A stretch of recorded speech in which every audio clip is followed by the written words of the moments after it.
un juez más garantista y dijo exactamente lo que yo plasmé en mis conceptos, él los plasma en su resolución. Y entonces, por contradicción de tesis, el Pleno de Circuito de la Ciudad de México resuelve que el criterio que debe prevalecer es este: si la orden de aprehensión se giró antes de la entrada en vigor de la ley de amparo vigente, deben operar las reglas de la ley anterior.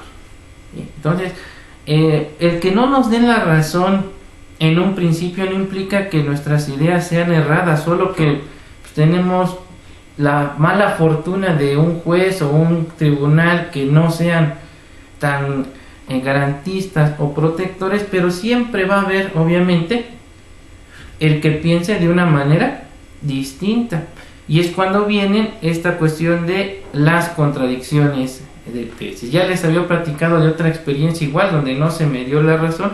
Afortunadamente ya hay jurisprudencia que robustezca esta situación. Acuérdense que el hecho de que la contradicción de tesis nos dé la razón no implica que se va a modificar la determinación. Eso ya no modifica, porque estamos hablando de una cosa juzgada, pero está sentando ya precedentes. Por eso a veces hay que insistir, aunque también va a depender de qué, de lo que quiere el cliente, ¿no? Y también del presupuesto, porque a veces creo que uno ya litiga hasta por amor al arte, ¿no? Por ejemplo, en el caso del asunto que les comento del policía, que ya llevo bastantes años, y es una cuestión más de orgullo y por amor al arte, de demostrar que tenemos la razón, pero estamos litigando contra el Estado y siempre vamos a tener varios obstáculos. Ahorita resulta que perdieron la notificación que nos hicieron de la última sentencia y nos vuelven a notificar por segunda ocasión después de un año.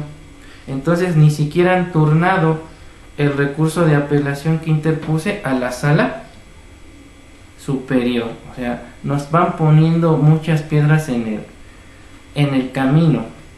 Aquí, porque yo llegué a un acuerdo con el cliente, acuérdense, 50 y 50 sobre asunto ganado, pues le tengo que seguir insistiendo al mismo, pero a veces litigamos más por amor al arte, ¿no? ¿Queda claro entonces? Si la orden de aprehensión entonces se giró conforme a la ley anterior, se rige con las reglas de la ley de amparo de 1936, y entonces podemos promover el amparo en cualquier momento. A contrario sensu, si la orden de aprehensión se giró ya con las reglas de la ley de amparo vigente, entonces solamente tengo 15 días, ¿sí? Eso no nos lo dice la ley de amparo, lo tuvieron que resolver, como les comento, a través de una contradicción de tesis. Ya está todo eso está en su material. Entonces, para que la puedan checar.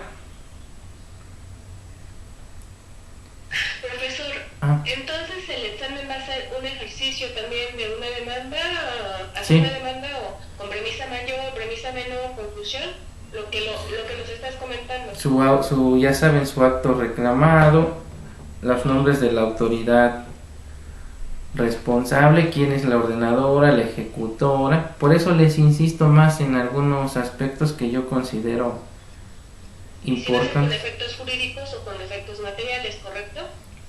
Posiblemente, porque si es una orden de aprehensión sí, pero si es otro tipo de actos tengo que tomar en consideración pues otras reglas, ¿verdad? Acuérdense que en algunos casos no procede la suspensión del acto reclamado. Por ejemplo, a ver, Cintia, contra una orden de cateo, ¿procederá la suspensión del acto reclamado?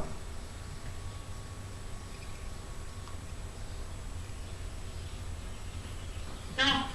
¿Por qué? Correcto, pero ahora dime por qué. Porque no sé cómo decirle, pero no es como algo que no sé cómo decirle, pero no procede porque no está afectando como la libertad de alguien, por decirlo así, sino más bien es una suspensión contra una orden de cateo. Bueno, el hecho de que atente o no contra mi libertad no tiene que ver con que si se me concede o no. Finalmente sí está afectando mi esfera jurídica. Sin embargo, no se me va a conceder la suspensión porque es un acto de investigación y en base a las reglas que prevé el artículo 128 de la Ley de Amparo, contra una técnica de investigación no procede la suspensión del acto reclamado en virtud de que va en contra del interés social, ¿sí? Estaría afectando la investigación. Entonces le estoy obstruyendo al Ministerio Público su fase de ¿qué? De investigador, ¿verdad? No le permitiría integrar debidamente su carpeta de investigación. Por eso es que no procede la suspensión. A ver, Alma Rosa, ¿tendrá su ley de amparo a la mano? ¿Pudiera darle lectura al artículo 128? Por favor. Sí, doctor. Es el 128, ¿verdad? Sí, por favor. Ok, voy. Voy.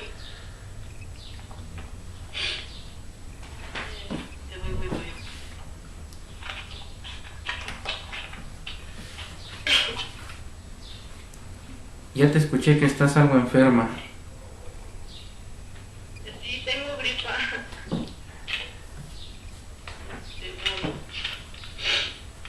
Perdón.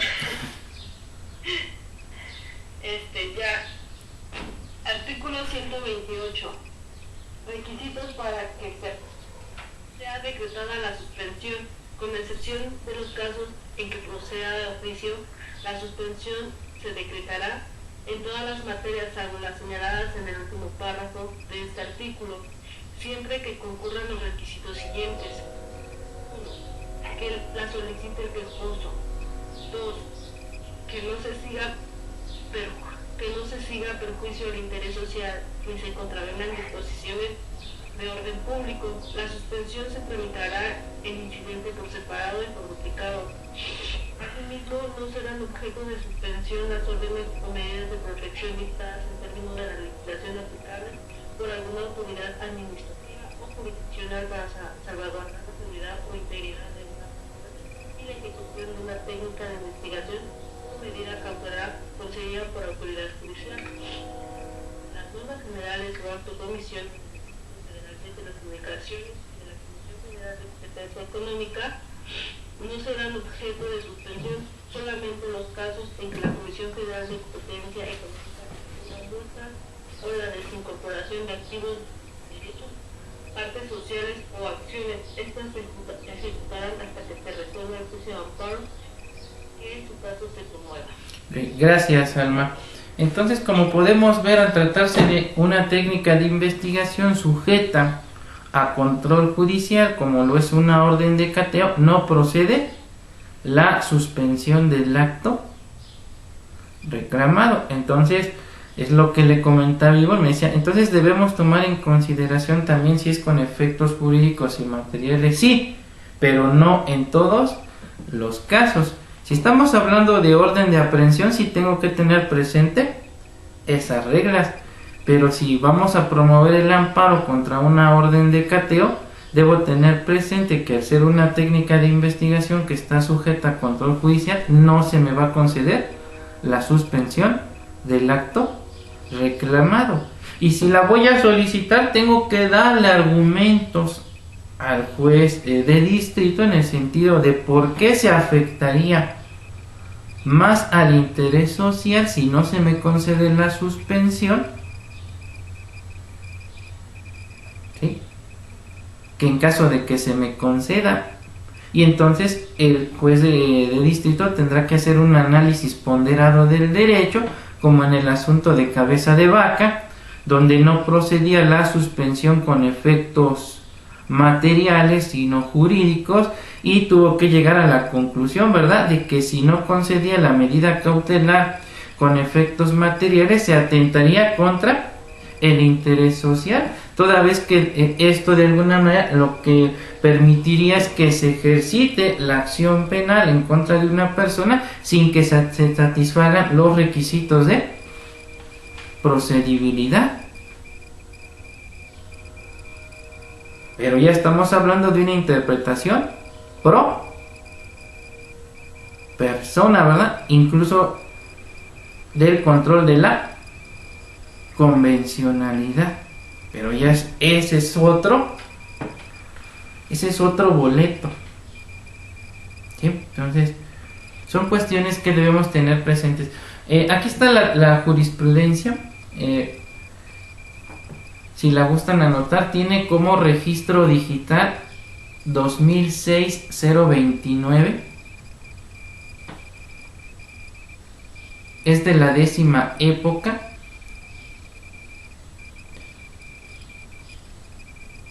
Y dice lo siguiente: amparo contra actos emitidos dentro de un procedimiento que afecta la libertad personal, si se generaron con anterioridad al 3 de abril de 2013 y el juicio se promovió con posterioridad a esa fecha, el término para presentar la demanda no debe regirse por la ley vigente, pues se aplicaría retroactivamente la ley en perjuicio del quejoso y se violaría la legalidad que rige al juicio de amparo, ¿sí?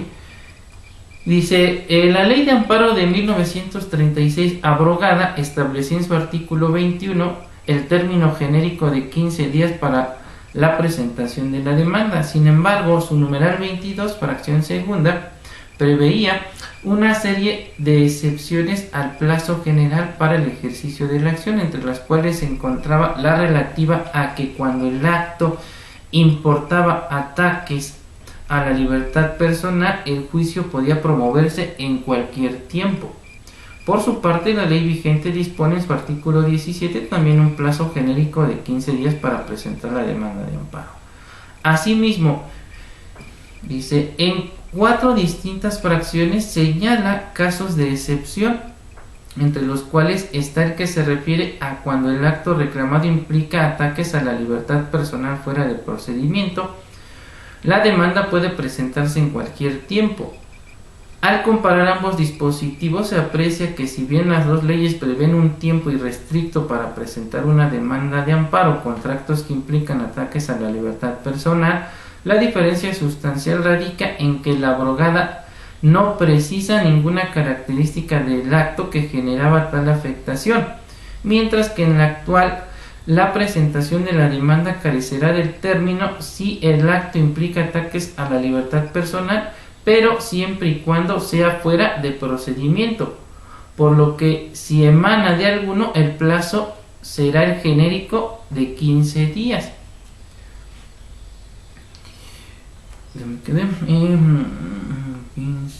El plazo genérico será de 15 días. Al respecto, cabe decir que el artículo 3 transitorio de la ley de amparo, vigente a partir del 3 de abril de 2013, solo previó la ultraactividad de la ley abrogada para los juicios que se iniciaron con anterioridad a su entrada en vigor. Sin embargo, ni este dispositivo ni diversas normas de tránsito resuelven cómo tratar los asuntos en que se impugna un acto que, dictado previamente a la regencia del nuevo ordenamiento, no contaba en la ley abrogada con un término de preclusión, en tanto que en la legislación vigente sí se prevé.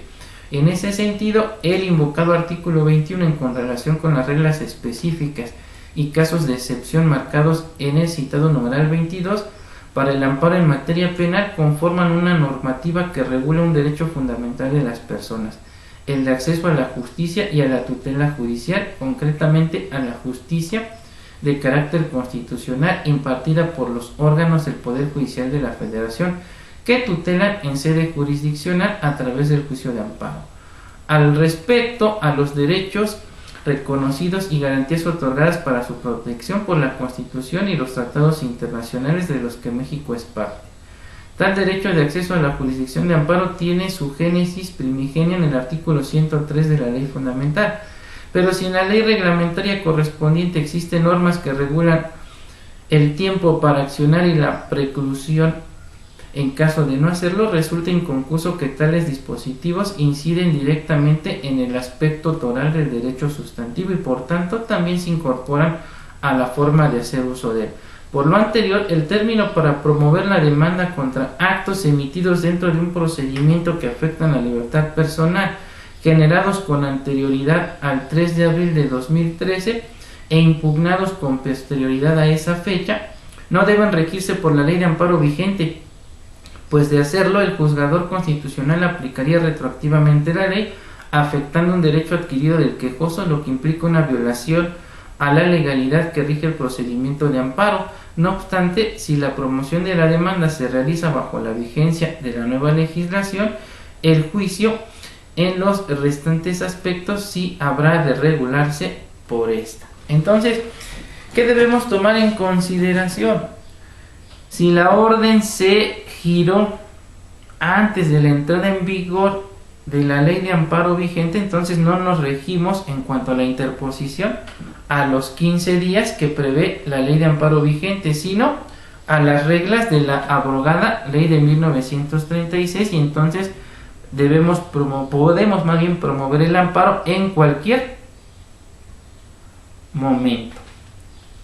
¿Sí? Y entonces, en el asunto que les comento que ventilé, estoy hablando, fue en el 2016, ya había entrado en vigor obviamente la ley de amparo, ya se había publicado también la miscelánea fiscal, incluso donde se aprobó esta cuestión de las medidas, que se aplicaran las medidas cautelares del nuevo sistema al sistema tradicional, y que también fue motivo de amparo por muchos justiciables porque los jueces no querían aplicar las reglas del nuevo sistema al anterior.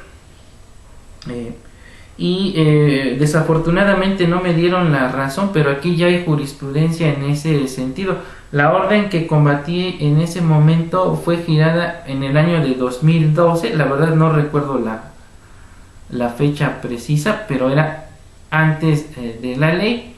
Promuevo el amparo obviamente en 2016, haciendo argumentación que se promovía hasta ese momento, precisamente porque se trataba de actos que se habían ejecutado conforme a las reglas de la ley anterior, porque yo ya presumía de entrada que me iban a acordar la improcedencia por la cuestión de la temporalidad, ¿no? Pero definitivamente me resolvieron que no, que eran 15 días, que a partir de la entrada en vigor de la nueva ley interpongo la revisión y el colegiado confirma. Pero bueno, ya tenemos ahora ya jurisprudencia que robustece lo que yo comenté en su momento y que ustedes pueden hacer valer, ¿sí? ¿Alguna pregunta en relación a esto que acabamos de analizar? ¿No? Bueno, la jurisprudencia ya les di el número de registro y ya la tienen también en su material para que la puedan analizar ya con detenimiento. Bueno, continuando entonces con lo relativo a la orden de cateo, ya analizamos entonces qué requisitos debe contener dicha orden, y que si no están satisfechos entonces podemos impugnarla a través del juicio de amparo indirecto sin necesidad de agotar el principio de definitividad. A contrario sensu, si se trata de la negativa, el Ministerio Público, antes de interponer el juicio de amparo indirecto, tiene que agotar el recurso ordinario que prevé el Código Nacional de Procedimientos Penales, y en este caso es el recurso de apelación. Eso es en cuanto a su primer postura.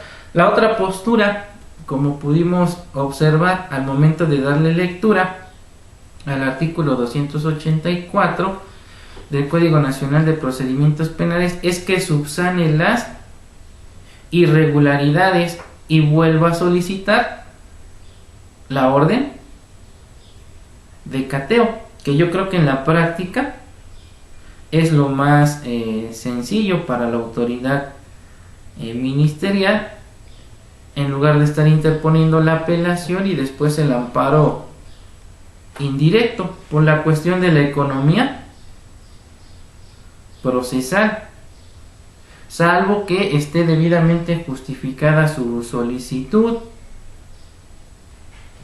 y entonces si tenga materia para la apelación y por supuesto para el juicio de amparo indirecto.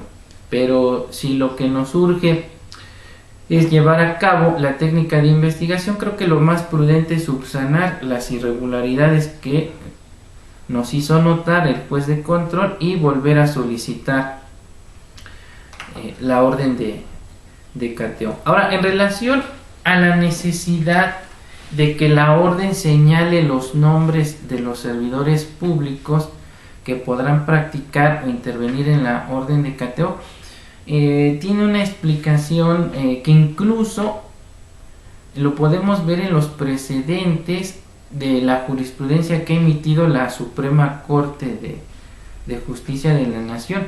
En un principio, la primera sala de nuestro máximo tribunal estableció que la orden de cateo y las pruebas que fueron obtenidas en la misma carecen de valor probatorio cuando la autoridad que la practica designa como testigos a los policías que intervinieron materialmente en la ejecución de la misma. La jurisprudencia creo que es bastante clara, sin embargo los abogados postulantes la interpretaron de forma errónea. Ellos la entendieron en el sentido de que si intervenía cualquier policía como testigo dentro de estas diligencias al momento de elaborar el acta circunstanciada, la diligencia carecía de validez y la Corte tuvo que emitir una jurisprudencia que de alguna manera, no, fíjense bien, no supera lo que ya había dicho la primera sala, pero de alguna manera aclara esta situación. ¿Y qué nos dijo el pleno de la Corte? Dice: cateos, la designación que con carácter de testigos realiza la autoridad ejecutora en agentes policiales que lo auxilian en el desahogo de la diligencia ante la negativa del ocupante del lugar citado, no da lugar a declarar su invalidez. Y entonces, ¿por qué no se supera lo que había dicho la primera sala, pero sí aclara que pueden intervenir ciertos policías como testigos en casos excepcionales? Lo que vamos a entender una vez que interpretamos ambas tesis es que en una diligencia de cateo sí podrán ser designados como testigos por parte de la autoridad que la practica elementos de policía como testigos, siempre y cuando exista negativa o ausencia por parte del ocupante. Pero además los policías que están señalando como testigos no debieron intervenir materialmente en la ejecución del cateo. Es decir, si esos policías que están actuando como testigos participaron directamente en la ejecución,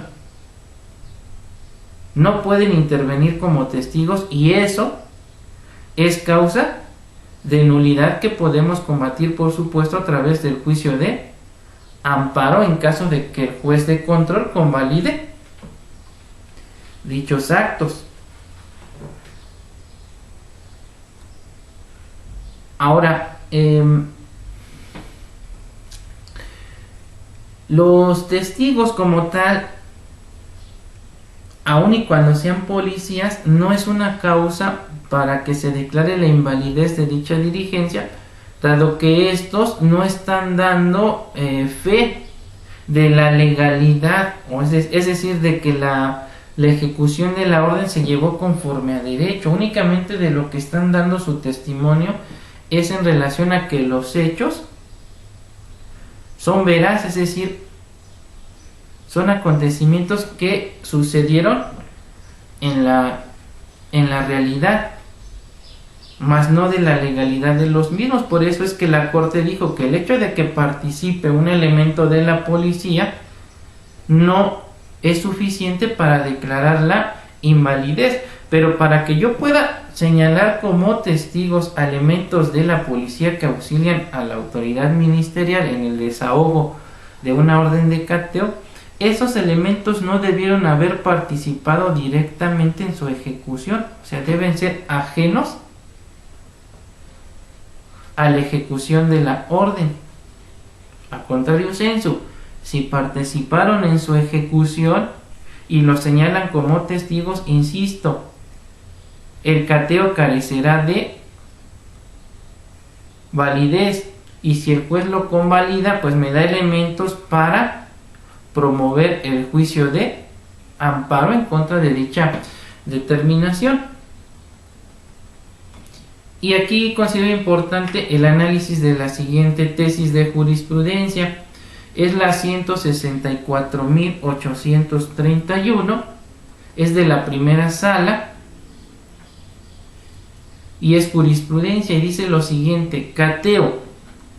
Ante la ausencia del ocupante del lugar objeto de la orden, corresponde a la autoridad designar a los testigos sin que aquel pueda hacerlo después de iniciada la diligencia, al ser encontrado escondido en el interior del domicilio. Dice, la primera sala de la Suprema Corte de Justicia de la Nación ha sostenido que si para dar testimonio de lo ocurrido en el desarrollo de un cateo los testigos deben estar presentes desde que comience la diligencia, es inconcuso que su designación también debe llevarse a cabo desde su inicio, ya sea a propuesta del ocupante del lugar cateado o, fíjense bien, dice, ante su ausencia o negativa de la autoridad que la practique.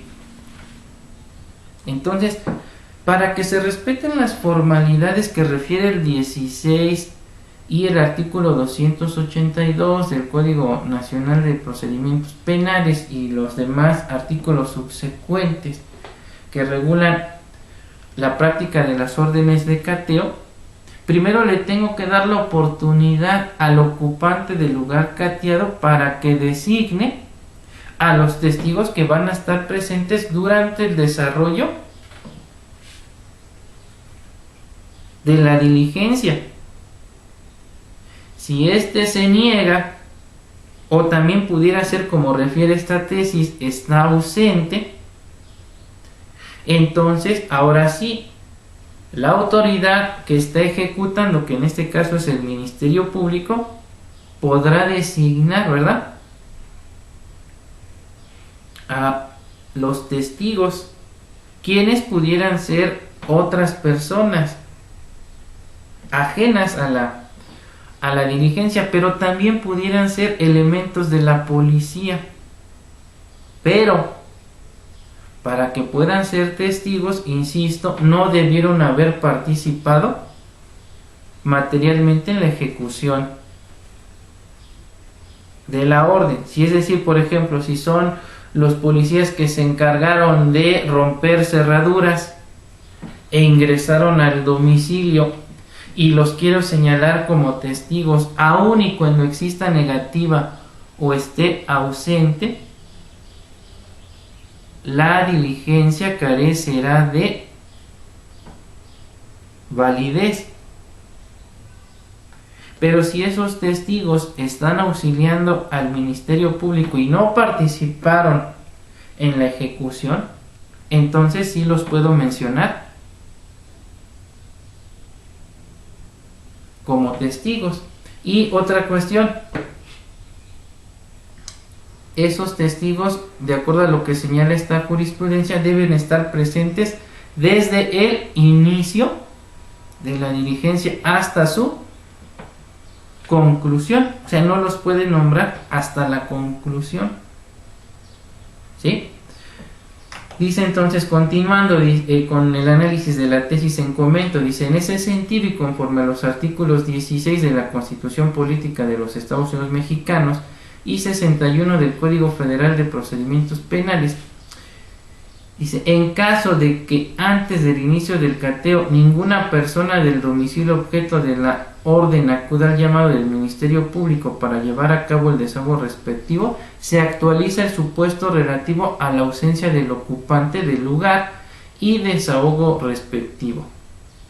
Por ende, corresponderá a dicha autoridad designar a los testigos. Ahora bien, la circunstancia de que durante el desarrollo de la diligencia se encuentre al ocupante del lugar cateado quien estaba escondido en su interior no implica que en ese momento deba otorgársele la oportunidad de proponer a sus testigos, en razón de que tal designación siempre debe llevarse a cabo desde el inicio de la diligencia, lo cual en la especie ya ocurrió a cargo de la autoridad y a causa de su ausencia, precisamente para que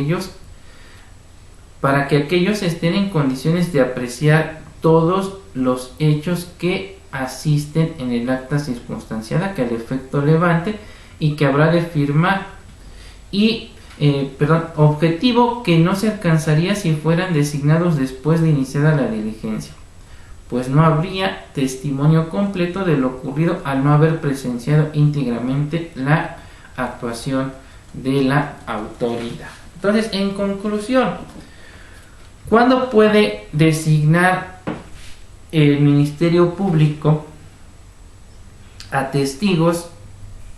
Siempre y cuando esté ausente el ocupante del lugar cateado o éste se niegue a designar testigos, ¿sí?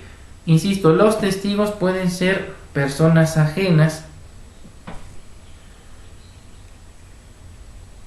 al cateo, claro, debieron presenciar, ¿verdad? Como ya lo mencionamos, cómo se llevó a cabo la diligencia desde el inicio hasta su conclusión, ¿sí?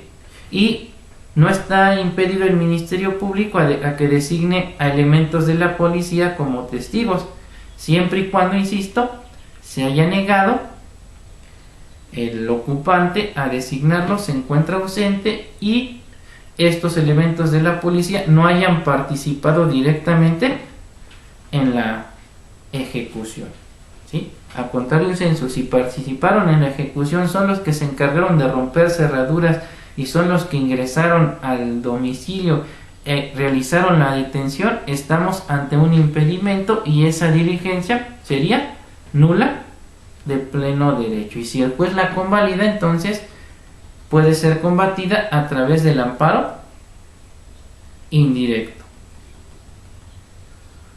Ahora bien, en cuanto a los requisitos que debe contener la resolución judicial que ordena una orden de cateo, debemos remitirnos al artículo 283 del Código Nacional de Procedimientos Penales, el cual regula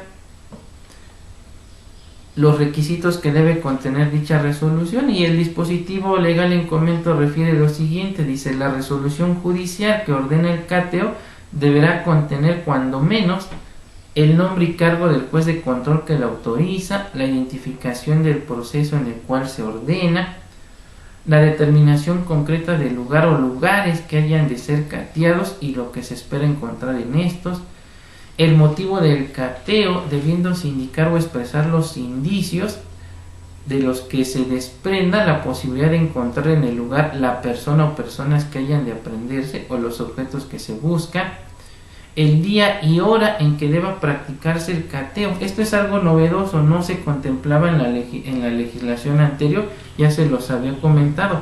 O la determinación que de no ejecutarse fíjense bien, dentro de los 3 días siguientes a su autorización quedará sin efectos cuando no se precise fecha exacta de su realización. Entonces aquí sí nos habla, ¿se acuerdan que les dije?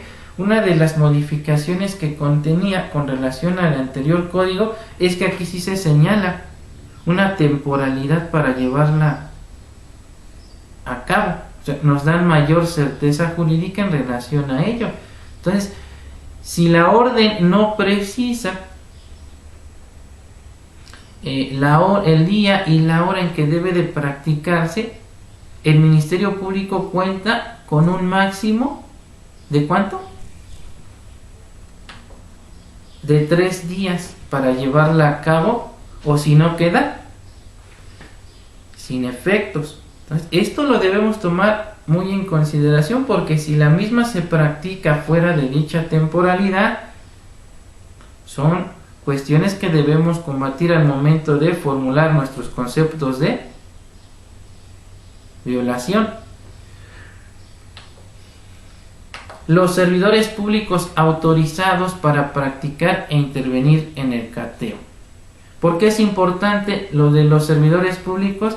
Por lo que ya comentamos.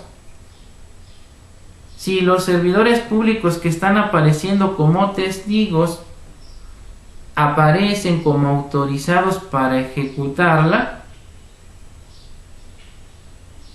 entonces ya estamos frente a ese impedimento, ¿verdad? De que puedan fungir como testigos.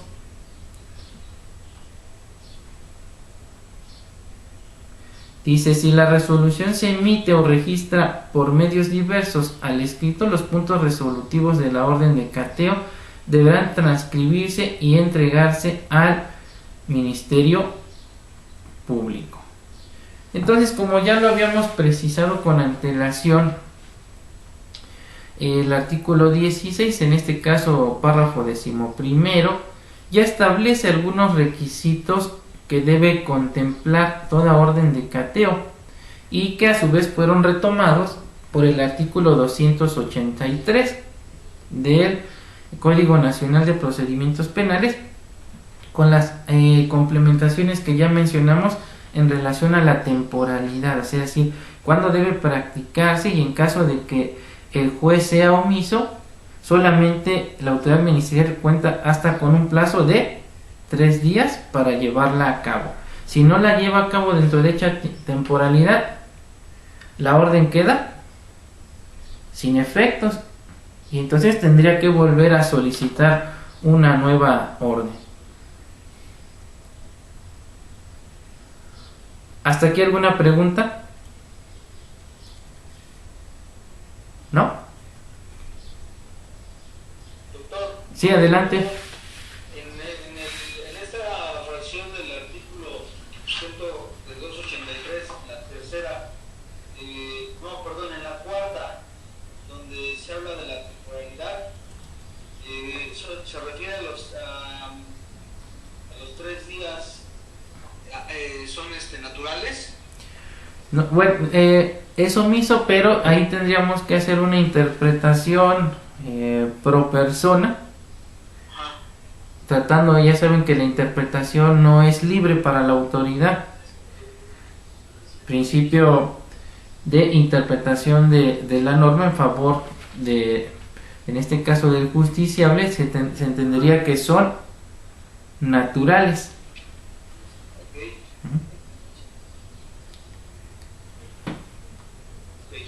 Porque la ley es omisa, pero nos vamos al principio de prevalencia en la interpretación. Acuérdense que el principio pro persona tiene variantes, uno de ellos es el principio de prevalencia en la interpretación. Cuando la norma permita una doble interpretación, la autoridad no puede acudir a la que él considere, sino que necesariamente deberá acudir a la interpretación que otorgue la protección más amplia, y en este caso la que otorga la protección más amplia para efectos del derecho humano de inviolabilidad al domicilio precisamente es el de 3 días naturales. ¿Alguien más que tenga alguna pregunta?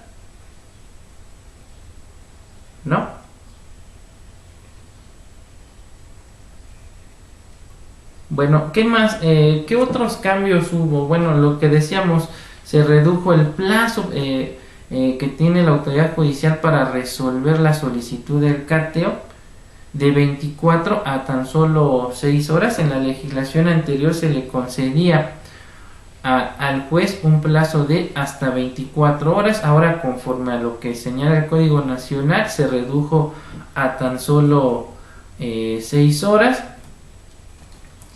Y básicamente son los cambios que hubo en relación a la legislación anterior con la nueva. Obviamente, como ya lo precisamos con antelación, la orden de cateo que no cumpla con todos y cada uno de los requisitos que ya mencionamos podrá ser combatida a través del amparo indirecto, al tratarse de actos de tribunales propiamente dicho, fuera de juicio,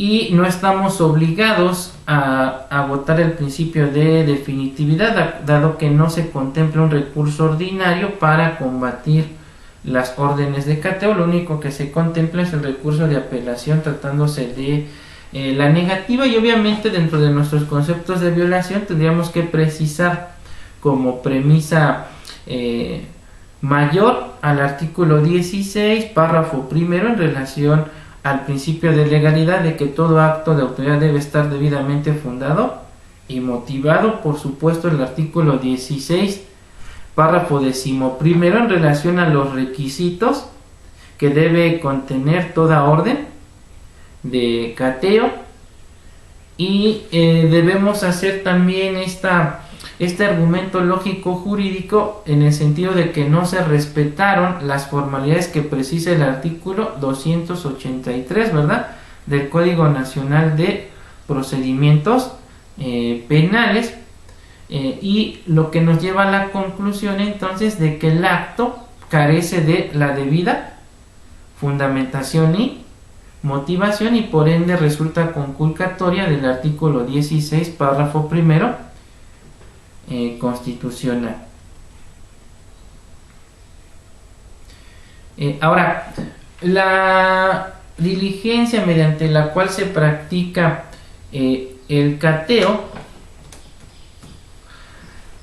ya lo mencionamos, puede ser impugnada a través del juicio de amparo, pero también la resolución del juez que la tenga como válida, siempre y cuando en los conceptos de violación el quejoso aduzca vicios propios de la diligencia de cateo, ya que de lo contrario, de acuerdo a lo que ha establecido la jurisprudencia, esto generaría que las violaciones de derecho a la inviolabilidad del domicilio queden consumadas de manera irreparable, y entonces estaríamos hablando de una causal de improcedencia y por ende de sobreseimiento del asunto, al tratarse de actos consentidos y consecuentemente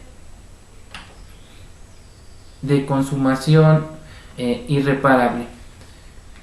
Esto desde luego no impide que podamos impugnar la propia orden de cateo a través de un diverso juicio de amparo en el que se aleguen perjuicios ajenos a la inviolabilidad del domicilio, y para ello es importante analizar la siguiente tesis aislada. Tiene por número de registro el 175.870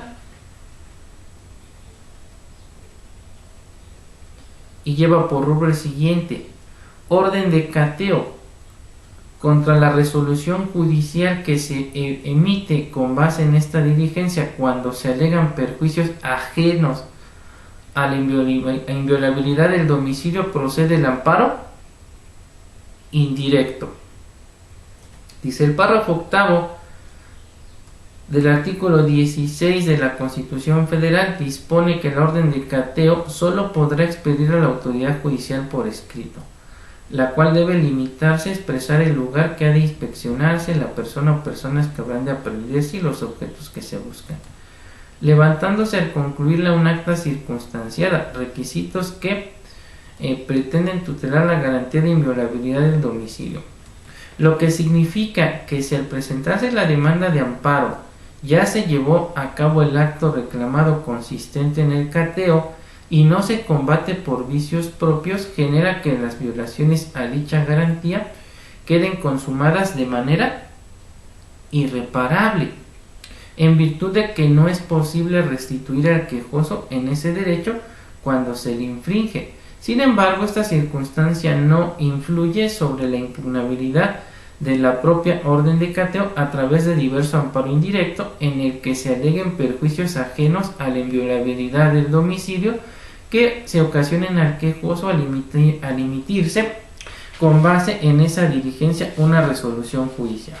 Entonces, aquí me está distinguiendo esta jurisprudencia dos momentos completamente distintos. El primero me habla del momento en que se ordena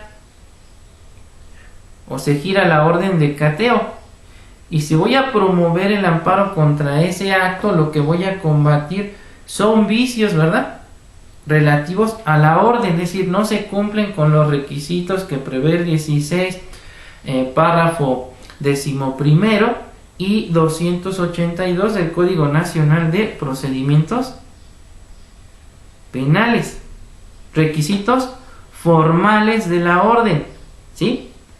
Pero si ya se ejecutó la orden,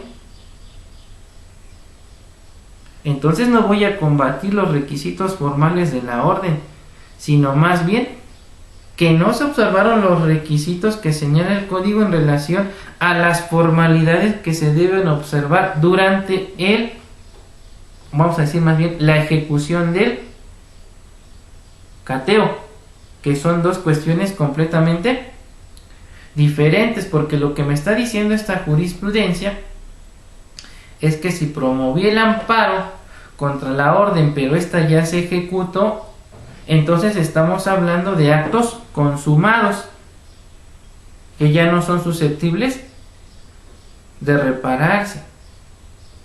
Pero ello no me impide que combata la diligencia de cateo por no haberse observado las formalidades que señala precisamente la Constitución y el Código Nacional de Procedimientos Penales, por vicios ejecutados en esa orden, como lo que vimos hace rato.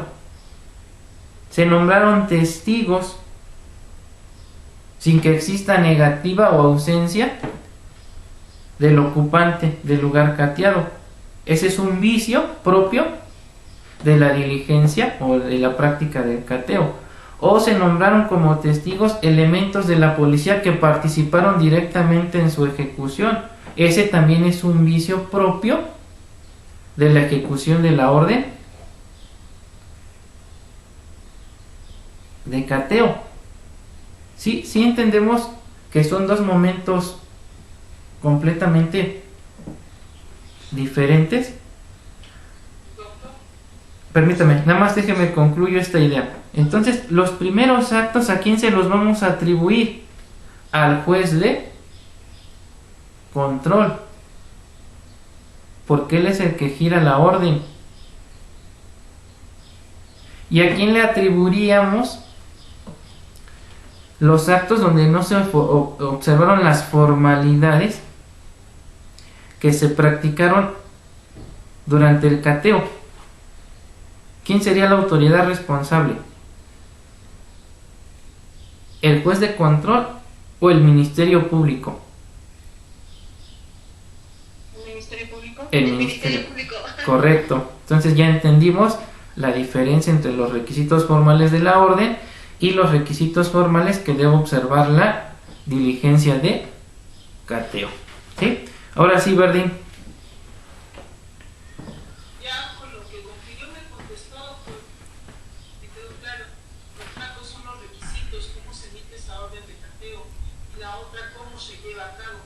Ok, sí, entonces son dos momentos completamente distintos y a cargo de diferentes autoridades. En cuanto a los requisitos formales, se los vamos a atribuir al juez de control. Él sería la autoridad responsable y mi acto reclamado precisamente es la orden de cateo girada por el juez de control fulano de tal, ¿sí? Y si no se observaron los requisitos formales que se deben observar durante la práctica del cateo, nuestra autoridad responsable será el Ministerio Público. Y mi acto reclamado sería el acta circunstanciada, ¿verdad?, derivada de la orden de cateo girada por el juez de control. Profesor, Ajá. ¿el acta circunstanciada se deriva a qué? Lo que mencionaste antes. Se deriva de qué deriva el acta circunstanciada, de la orden de cateo que giró el juez de control.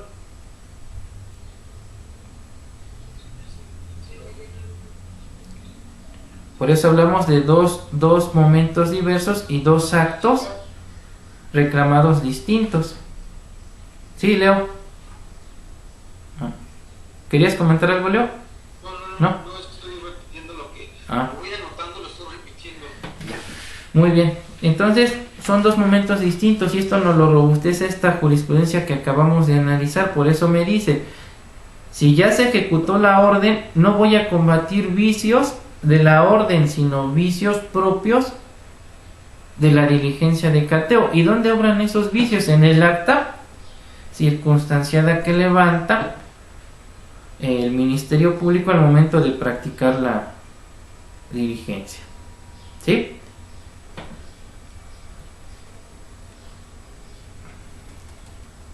Ahora,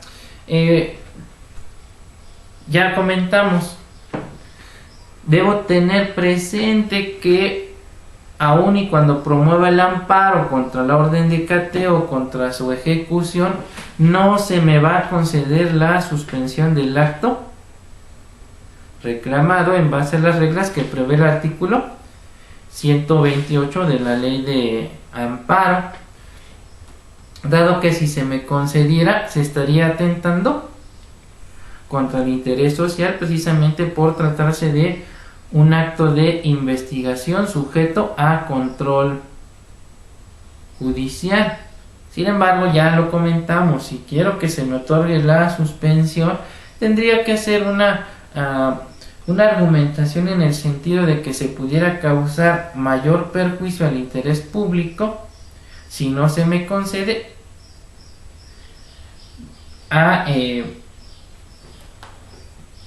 así se me concede. Entonces tendría que obligar al juez a hacer un análisis ponderado del derecho y ver si pudiera incluso ejercer el control de la convencionalidad, como ya lo vimos en el caso de la suspensión que se otorgó contra la orden de aprehensión girada contra Cabeza de Vaca, donde se hizo un análisis ponderado del derecho, y no obstante que conforme al artículo 166 fracción primera lo que procedía era una suspensión con efectos jurídicos y no materiales, el juez ejerce una especie de control de la convencionalidad y decide que sí es pertinente otorgar una suspensión con efectos materiales porque se atentaría contra el interés social, dado que generaría una especie de impunidad al permitir que se proceda penalmente contra una persona cuando no están satisfechos los requisitos de procedibilidad.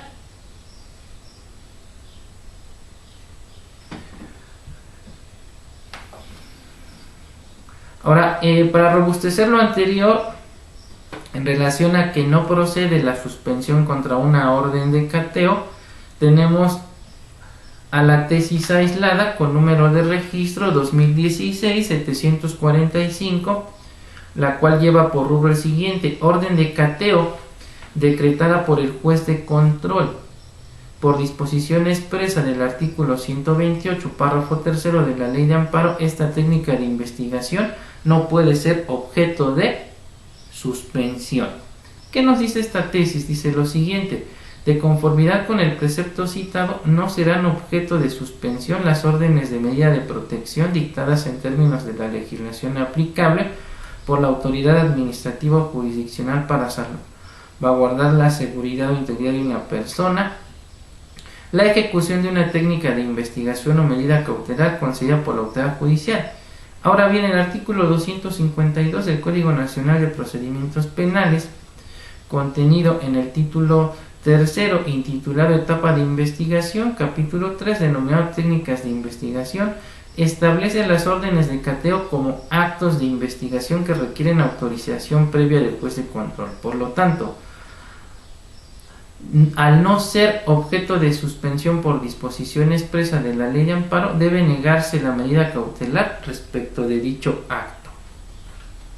Sigue la misma postura la tesis aislada con número de registro 2003-421, es de la 10ª época y lleva por rubro el siguiente: suspensión provisional contra la ejecución de una orden de cateo es improcedente porque el concederla afectaría disposiciones de orden público. Y va en el mismo sentido. Ahora, algunos dirán, bueno, ¿y qué sentido tiene entonces promover un amparo contra una orden de cateo si no se me va a conceder la suspensión del acto reclamado? Finalmente sí la van a ejecutar. Esto es importante porque, recordemos, estamos en la etapa de investigación inicial, ¿sí? Y que el Ministerio Público está recabando datos de prueba. Permítemelo, nada más termino mi idea. Está recabando datos de prueba, y que esos datos de prueba deben ser idóneos y pertinentes para acreditar la existencia del hecho y la probable autoría y participación de mi defenso. Luego viene la etapa intermedia, donde se pueden excluir los medios de prueba, y entonces en la audiencia intermedia yo pudiera argumentarle, ¿verdad?, al juez de control que los datos de prueba recabados durante dicha diligencia deben ser excluidos, dado que mediante sentencia emitida por el juez de distrito en materia de amparo, ¿verdad?, de pena, se me concedió el amparo y protección de la justicia federal contra la diligencia practicada en virtud de la orden de cateo girada por el juez de control fulano de tal. Y entonces no permito que pasen a juicio datos de prueba que no cumplen con las formalidades que señala la ley. Ahora sí, Leo, adelante. No, doctor, es que precisamente como habías hecho la pregunta, ya. Para contestarla, pero efectivamente comparto el conocimiento que nos acabas de manifestar, porque inclusive todo lo que de esto emane, de estos datos de prueba, pues sí es importante agotar nuestro amparo para, como bien dices, no permitir que todas estas diligencias pudieran pasar a la etapa de juicio, y de estas diligencias y de lo que ellas pudieran seguir emanando, porque si también fueron, creo yo que si estos datos de prueba en la manera no cumplieron con los requisitos formales o se obtuvieran de una manera incorrecta, pues aplicaría también la teoría del que es el árbol envenenado, y todo lo que se desprenda de estas, pues por consecuencia deberían no tener ningún valor jurídico, o no se les debería permitir llegar a la etapa de juicio. Es correcto lo que refiere. Entonces, por eso es importante promover el juicio de amparo, aun y cuando no se nos otorgue la suspensión del acto reclamado, ¿sí? Y entonces debo tener presentes todas estas reglas de cuándo es una suspensión con efectos jurídicos, materiales, cuándo no procede, para que yo pueda ofrecerle algo real, algo verídico al cliente, y no le prometa cosas que no son conforme a derecho, y que desgraciadamente pues es lo que prometen la mayoría de los abogados que actualmente están postulando, no solo en materia penal, ¿no?, sino en todas las materias. E insisto, es muy triste ver que cada vez quieren leer menos, todo quieren que les resuelvan a través de estos grupos donde pues yo también comparto estos materiales y me entero precisamente de lo que piden, y a veces es tan absurdo las preguntas que hacen, y los mismos estudiantes de derecho ya ni siquiera quieren leer, quieren que les resuelvas todas sus dudas, ¿no? En conceptos muy básicos o elementales.